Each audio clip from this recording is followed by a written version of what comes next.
और साथ में ही हिंदी की चर्चा भी करेंगे। तो चलिए दोस्तों शुरू करते हैं वीडियो को। पहला प्रश्न है, लोकसभा में शून्यकाल को सर्वाधिक समय सीमा क्या हो सकती है? अर्थात लोकसभा में शून्यकाल की सर्वाधिक समय सीमा क्या हो सकती है? तो इसका सही जवाब होगा ऑप्शन बी, 1 घंटा। अगला प्रश्न है, ब्रिटिश साम्राज्य में दास व्यवस्था का उन्मूलन किस वर्ष हुआ था? तो इसका सही जवाब होगा ऑप्शन ए, 1807। अगला प्रश्न है, महाभारत में पांडवों के लिए इंद्रप्रस्थ में किसने महल का निर्माण करवाया था? तो दोस्तों जहाँ तक मुझे लगता है इसका सही जवाब ऑप्शन सी, माया होना चाहिए, पर आप लोग को इसे अवश्य एक बार देखें। अगला प्रश्न है, भगत सिंह, राजगुरु और सुखदेव को 1931 में किस दिन फांसी दी गई? तो इन्हें 23 मार्च को फांसी दी गई थी। ऑप्शन ए बिल्कुल सही है। अगला प्रश्न है, उस्ताद अब्दुल रशीद खान निम्नलिखित में से किससे संबंधित हैं? तो दोस्तों वे हैं शास्त्रीय गायन से संबंधित। Option D. अगला प्रश्न है, किस वर्ष सती प्रथा को गैर कानूनी घोषित किया गया था? तो इसे 1819 में गैर कानूनी घोषित किया गया था। ऑप्शन ए बिल्कुल सही है। अगला प्रश्न है, निम्नलिखित में से सिंधु घाटी के लोगों द्वारा कौन सी धातु या धातुओं का प्रयोग किया जाता था? तो इसका सही जवाब होगा ऑप्शन डी, तांबा व कांस्य। अगला प्रश्न है, भारत में सन 1975 से 77 के मध्य आपातकाल की घोषणा किस अनुच्छेद के द्वारा की गई थी? तो दोस्तों ये की गई थी अनुच्छेद 352। ऑप्शन ए बिल्कुल सही है। अगला प्रश्न है, भारत के संविधान का अनुच्छेद 21A संबंधित है? तो दोस्तों ये है शिक्षा से संबंधित। Option B. अगला प्रश्न है, गदर पार्टी का मुख्यालय किस नगर में स्थित है? तो दोस्तों ये है ऑप्शन बी, सैन फ्रांसिस्को में स्थित। अगला प्रश्न है, रामधारी सिंह दिनकर को किस रचना में ज्ञानपीठ पुरस्कार दिया गया था? तो दोस्तों इन्हें ऑप्शन सी, उर्वशी के लिए ज्ञानपीठ पुरस्कार दिया गया था। अगला प्रश्न है, ब्रजभाषा किस उपभाषा की बोली है? तो दोस्तों ये है पश्चिमी हिंदी की बोली। Option D. अगला प्रश्न है, शुद्ध शब्द कौन सा है? तो दोस्तों यहाँ पर ऑप्शन डी, बीमारी शुद्ध शब्द है। अगला प्रश्न है, भोजपुरी निम्नलिखित में से किस उपभाषा की बोली है? तो दोस्तों ये है बिहारी की। Option D. अगला प्रश्न है, संविधान की 8वीं अनुसूची में कुल कितनी भाषाएं सम्मिलित हैं? तो दोस्तों इसमें है 22 भाषाएं सम्मिलित। Option C. अगला प्रश्न है, तिमिर का पर्यायवाची शब्द कौन सा होगा? तो दोस्तों इसका पर्यायवाची शब्द ऑप्शन बी, अंधकार होगा। अगला प्रश्न है, यर लव कैसे व्यंजन है? तो दोस्तों ये है उष्म व्यंजन, सॉरी माफ़ करना, बी अंतस्थ व्यंजन है। यर लव अंतस्थ व्यंजन है। अगला प्रश्न है, शब्दार्थों सहित काव्यम, ये किस आचार्य की उक्ति है? तो दोस्तों ये है भामा की उक्ति। ऑप्शन ए बिल्कुल सही है। अगला प्रश्न है, तो दोस्तों ये प्रश्न हो चुका है। अगला प्रश्न देखते हैं, यह भी हो चुका है, ये भी हो चुका है, ये भी हो चुका है। अगला प्रश्न देखते हैं, इन शब्दों में से गरल शब्द का विलोम छांटिए। तो दोस्तों गरल का अर्थ होता है जहर और जहर का विलोम होता है अमृत। ऑप्शन बी बिल्कुल सही है। अगला प्रश्न है, अग्नि कैसा शब्द है? तो दोस्तों अग्नि है तत्सम शब्द। तो तत्सम शब्द का अभिप्राय होता है जो संस्कृत से डिटो हिंदी में लिए गए हैं तो उन्हें तत्सम कहा जाता है। और तद्भव का अर्थ होता है जो संस्कृत से जब हिंदी में आए हो तो और उनका अर्थ अलग हो जाता है। अगला प्रश्न है, दो टुक कलेजे के करता पछताता पथ पर आता पेट पीठ दोनों मिलकर एक चल रहा है लुकुटिया टेक, इन पंक्तियों में कौन सा रस है? तो दोस्तों इनमें ऑप्शन डी, करुण रस है। अगला प्रश्न है, पश्चिमी हिंदी का उद्गम किस क्षेत्रीय अपभ्रंश से हुआ था? तो दोस्तों इसका सही जवाब होगा ऑप्शन सी, शौरसेनी से। अगला प्रश्न है, चौपाई कैसा छंद है? तो दोस्तों चौपाई सम्मात्रिक छंद है। ऑप्शन ए बिल्कुल सही है। अगला प्रश्न है, योगरूढ़ शब्द कौन सा है?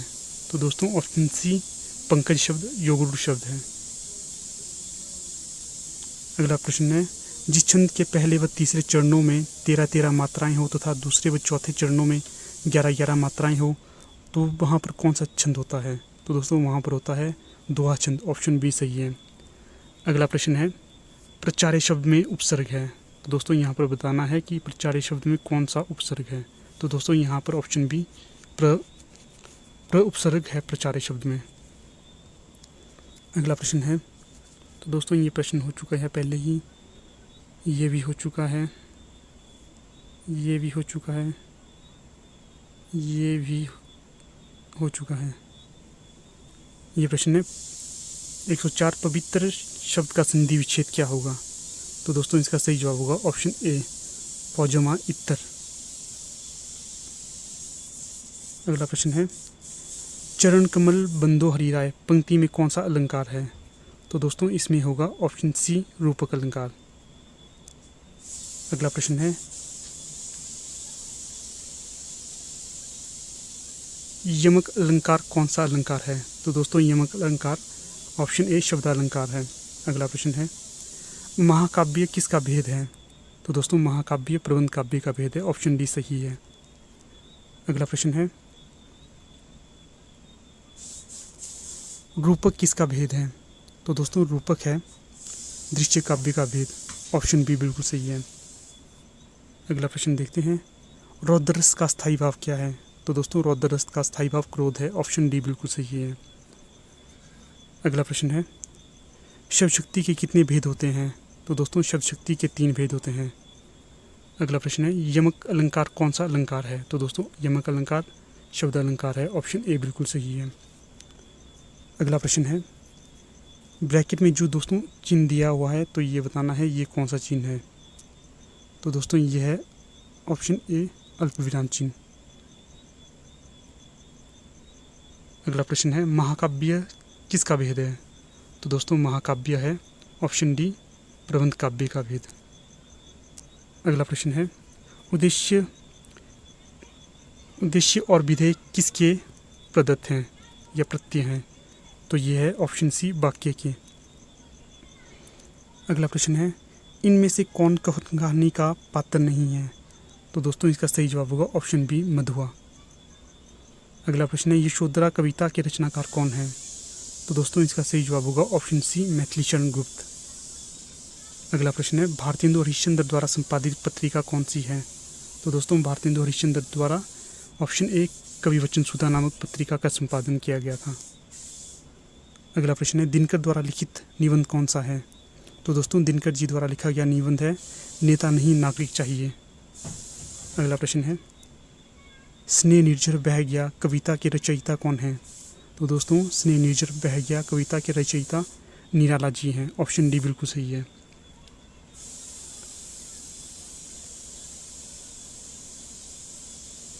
अगला प्रश्न है प्रेमचंद जी द्वारा लिखित अंतिम अधूरा उपन्यास कौन है? तो दोस्तों इसका सही जवाब होगा ऑप्शन बी मंगलसूत्र।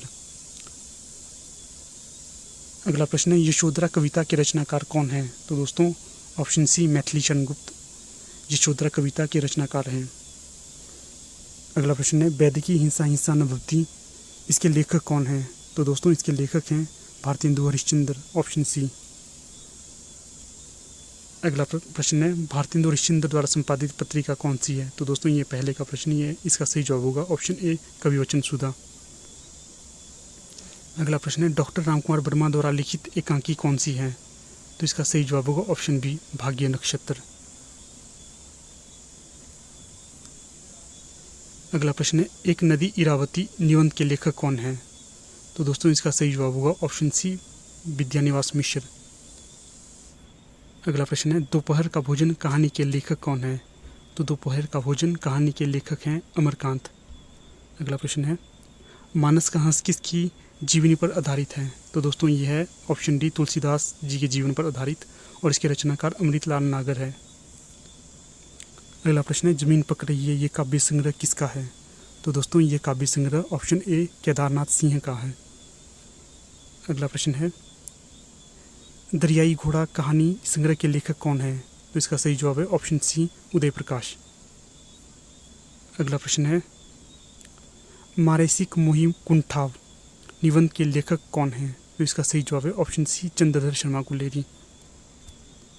हाँ दोस्तों अगर आप लोगों को ये वीडियो अच्छी लगती है तो इसे लाइक शेयर और चैनल को सब्सक्राइब जरूर करिए। अपने दोस्तों में इसे ज़्यादा से ज़्यादा शेयर करें ताकि उन्हें सही उत्तर का पता चल सके। अगला प्रश्न है एक घूंट एकांकी के लेखक कौन है? तो इसका सही जवाब है ऑप्शन बी जयशंकर प्रसाद। अगला प्रश्न है पुरस्कार कहानी के लेखक कौन है? तो दोस्तों इसका सही जवाब होगा ऑप्शन ए जयशंकर प्रसाद। जयशंकर प्रसाद जी द्वारा पुरस्कार नामक कहानी को लिखा गया था। अगला प्रश्न है ग्राम लक्ष्मी की उपासना निबंध के लेखक कौन है? तो इसका सही जवाब होगा ऑप्शन ए विनोबा भावे। अगला प्रश्न है ग्राम लक्ष्मी की उपासना, दोस्तों ये पहले हो चुका है। अगला प्रश्न है गजाधर बाबू किस कहानी के पात्र हैं, तो दोस्तों इसका सही जवाब होगा ऑप्शन बी वापसी कहानी के। अगला प्रश्न है अंधेरे में कविता के रचनाकार कौन है, तो दोस्तों अंधेरे में कविता के रचनाकार मुक्तिबोध जी हैं, ऑप्शन बी बिल्कुल सही है। अगला प्रश्न है परिंदे कहानी के लेखक कौन है, तो दोस्तों ऑप्शन सी निर्मल वर्मा। अगला प्रश्न है निराला ने किस पत्र का संपादन किया था, तो दोस्तों निराला जी ने ऑप्शन डी समन्वय पत्र का संपादन किया था। अगला प्रश्न है कौन सी रचना सुदामा पांडे धूमिल जी द्वारा रचित है, तो इसका सही जवाब होगा ऑप्शन ए कल सुनना मुझे।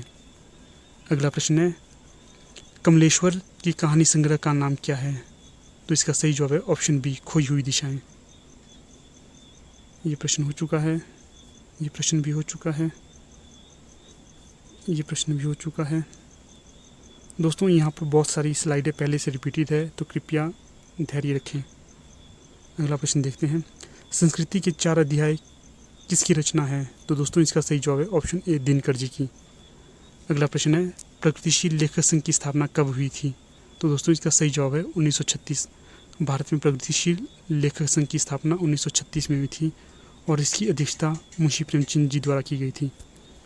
अगला प्रश्न है ये हो चुका है, हाँ इसे देखते हैं प्रयोगवाद का प्रवर्तक किसे माना जाता है, तो दोस्तों ऑप्शन बी अज्ञेय को माना जाता है। अगला प्रश्न है एक कंठ विश्वपाई के रचनाकार कौन है, तो दोस्तों इसका सही जवाब होगा ऑप्शन ए दुष्यंत कुमार। अगला प्रश्न है प्रकृति के सुकुमार कवि के रूप में किसे जाना जाता है, तो इसका सही जवाब है ऑप्शन ए सुमित्रानंदन पंत को।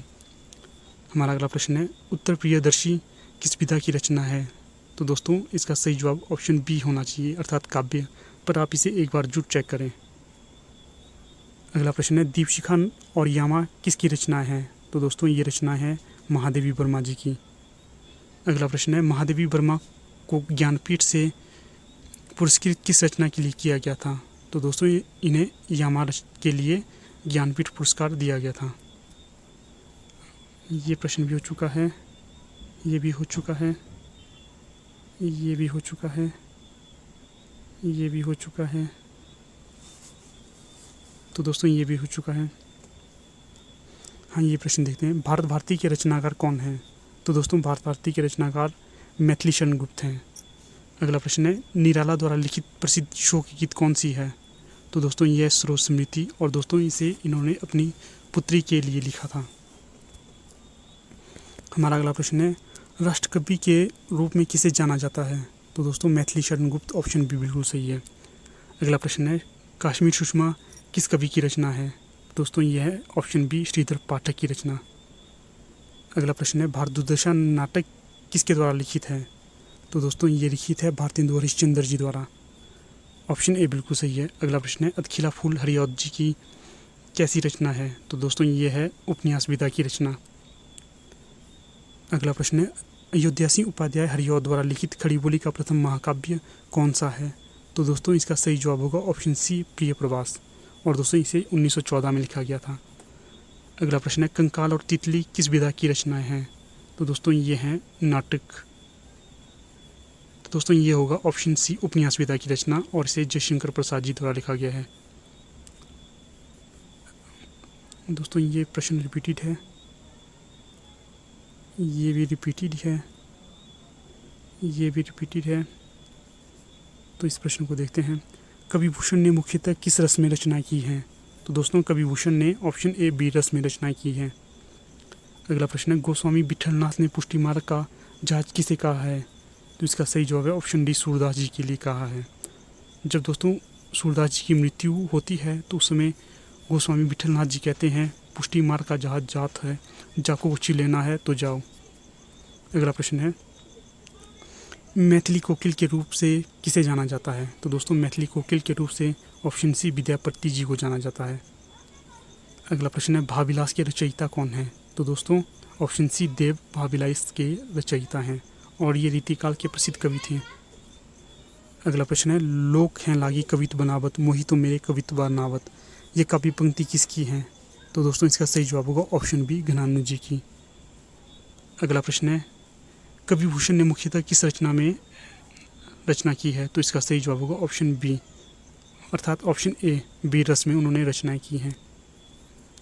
अगला प्रश्न है, चरण कमल बंदो हरि राय, जाको कृपा पंगु गिरी लगे, अंधे को सब कुछ दर खाई। ये किस कवि की पंक्तियां हैं? तो दोस्तों इसका सही जवाब होगा ऑप्शन सी, सूरदास जी की। अगला प्रश्न है, गोस्वामी बिथरनाथ ने पुष्टि मार्ग का जहाज किसे कहा है? तो दोस्तों ये रिपीटेड है, सूरदास जी को कहा है, ऑप्शन डी। निम्नलिखित में से दोहा किस कवि द्वारा लिखा गया है? मेरी वह बाधा हरो राधा नागरी सोई। तो दोस्तों ये कहा है बिहारी जी द्वारा, ऑप्शन बी बिल्कुल सही है। अगला प्रश्न है, मैथिली कोकिल के रूप से विद्यापति जी को जाना जाता है। अगला प्रश्न है, गणपति चंद्रगुप्त ने हिंदी का प्रथम कवि किसे माना है? तो दोस्तों ऑप्शन डी, शालिभद्र सूरी जी को माना है। अगला प्रश्न है, पद्माकर जी द्वारा लिखित कौन सी रचना है? तो दोस्तों पद्माकर जी द्वारा ऑप्शन सी, प्रबोध पचासा नामक रचना लिखी गई थी। अगला प्रश्न है, किस बादशाह ने मलिक मोहम्मद जायसी को कुरूपता के लिए मजाक उड़ाया था? तो दोस्तों शेरशाह सूरी ने मलिक मोहम्मद जायसी की कुरूपता का मजाक उड़ाया था। अगला प्रश्न है, नरसिंह जी का मायरो किसकी रचना है? तो दोस्तों इसका सही जवाब होगा ऑप्शन सी, मीराबाई की रचना है। अगला प्रश्न है, रीतिकाल को श्रृंगार काल किसने कहा? तो दोस्तों ऑप्शन ए, विश्वनाथ प्रसाद मिश्र ने। अगला प्रश्न है, रीतिकालीन रीतिमुक्त काव्यधारा के रचनाकार कौन थे? तो दोस्तों ऑप्शन सी, घनानंद। अगला प्रश्न है, शिवा बाबनी किस कवि की रचना है? तो दोस्तों इसका सही जवाब होगा ऑप्शन सी, भूषण की। अगर दोस्तों आपको किसी भी प्रश्न में कोई डाउट लगता है तो कृपया कमेंट बॉक्स करके बताएं और हम इसे जरूर सुलझाएंगे। अगला प्रश्न है, नरसिंह जी को मायरा किसकी रचना है? तो दोस्तों यह मीराबाई की। अगला प्रश्न है, तुलसीदास ने गीतावली में किस भाषा का प्रयोग किया है? तो दोस्तों तुलसीदास जी ने गीतावली में ब्रज भाषा का प्रयोग किया है, ऑप्शन डी बिल्कुल सही है। अगला प्रश्न है, बिहारी रीतिकाल की किस काव्यधारा से संबंधित हैं? तो दोस्तों ये हैं ऑप्शन ए, रीतिसिद्ध काव्यधारा से। ये बिल्कुल सही प्रश्न है, उत्तर है। अगला प्रश्न देखते हैं, पद्माकर द्वारा लिखित कौन सी रचना है? तो दोस्तों पद्माकर जी द्वारा ऑप्शन सी, प्रबोध पचासा लिखी गई थी। रिपीटेड प्रश्न है। अगला प्रश्न देखते हैं, ये भी रिपीटेड है, ये भी रिपीटेड ही है। अगला प्रश्न देखते हैं, कबीर किस काव्यधारा के कवि थे? तो दोस्तों कबीर ऑप्शन बी, ज्ञान मार्ग की काव्यधारा के कवि थे। अगला प्रश्न है, सूरदास जी के गुरु कौन थे? तो दोस्तों सूरदास जी के गुरु ऑप्शन बी, बल्लभाचार्य जी थे। अगला प्रश्न है, दोहा कोश के रचयिता कौन थे? तो दोस्तों ऑप्शन सी, सरहप्पा दोहा कोश के रचयिता थे। अगला प्रश्न है, कौन सा जोड़ा सही नहीं है? तो दोस्तों इसका सही जवाब होगा, तो दोस्तों यहाँ पर पूछा गया कौन सा जोड़ा सही है, तो दोस्तों इसका सही जवाब होगा ऑप्शन बी, तुलसीदास और विनय पत्रिका, ये जोड़ा सही है। बाकी सूरदास कृष्ण गीतावली गलत है, जायसी दोहावली गलत है, कुतुबन चंदायन गलत है। अगला प्रश्न है, राहुल सांकृत्यायन ने कुल कितने सिद्धों की उल्लेख किया है? तो दोस्तों राहुल सांकृत्यायन जी ने कुल 84 सिद्धों का उल्लेख किया है। अगला प्रश्न है, जायसी द्वारा रचित महाकाव्य का नाम क्या है? तो दोस्तों जायसी जी द्वारा रचित महाकाव्य का नाम पद्मावत है, ऑप्शन डी बिल्कुल सही है। अगला प्रश्न है, कीर्तिलता की रचनाकार कौन है? तो दोस्तों कीर्तिलता के रचनाकार ऑप्शन बी, विद्यापति जी हैं। अगला प्रश्न है, डॉक्टर रामकुमार वर्मा ने कबीर की भाषा को क्या कहा है? तो दोस्तों डॉक्टर रामकुमार वर्मा ने कबीर की भाषा को खिचड़ी भाषा कहा है, ऑप्शन ए बिल्कुल सही है। अगला प्रश्न है, ये रिपीटेड प्रश्न फिर से आगे। अगला प्रश्न देखते हैं, आचार्य रामचंद्र शुक्ल ने हिंदी साहित्य इतिहास को कितने कालों में विभक्त किया है? तो दोस्तों इन्होंने इसे 4 कालों में विभक्त किया है। अगला प्रश्न है, हिंदी साहित्य युग और प्रवृत्तियाँ पुस्तक के लेखक कौन हैं? तो दोस्तों इसका सही जवाब है option A, doctor Shiv Kumar Verma. अगला प्रश्न है, सरकारी पत्र की भाषा कौन सी होनी चाहिए? तो दोस्तों इसका सही जवाब होगा ऑप्शन डी, औपचारिक। अगला प्रश्न है, थोड़ा पानी दीजिए वाक्य में थोड़ा क्या है? तो दोस्तों ये थोड़ा होगा ऑप्शन सी, अव्यय। अगला प्रश्न है, इनमें से कौन सा ह्रस्व स्वर नहीं है? तो दोस्तों ऑप्शन डी बिल्कुल सही होगा, ए, अ, ई, उ को छोड़कर ए बिल्कुल सही जवाब है। अगला प्रश्न देखते हैं, उष्म व्यंजन कौन सा है? तो दोस्तों ऑप्शन ए, श उष्म व्यंजन है। अगला प्रश्न है, करता हुआ बदबैरियों का बैर शोधन के लिए रण मध्य फिरने लगा और वह अति दिव्य श्रुति धारण किए। यहाँ पर कौन सा रस है? तो दोस्तों यहाँ पर रस है वीर रस। ऑप्शन सी बिल्कुल सही है।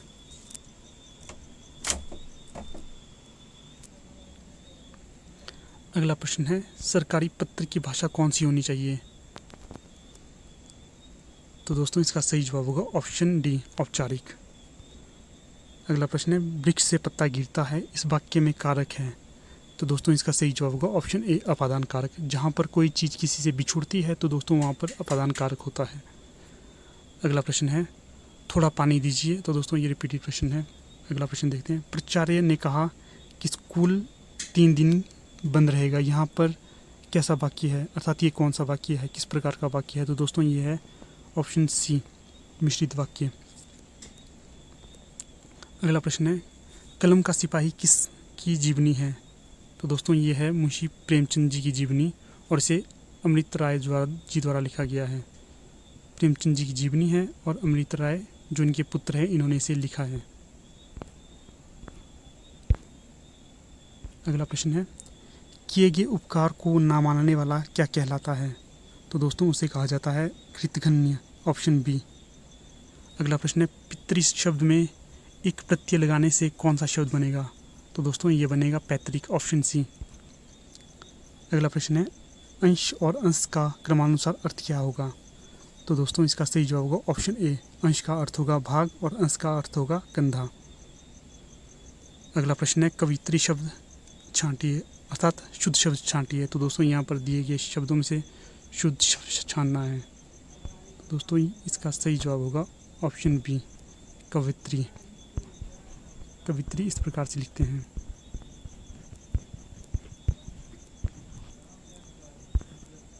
अगला प्रश्न है, प्रसाद का नाटक कौन सा नहीं है? तो दोस्तों यहाँ पर बताना है कि प्रसाद जी के नाटक कौन सा नहीं है।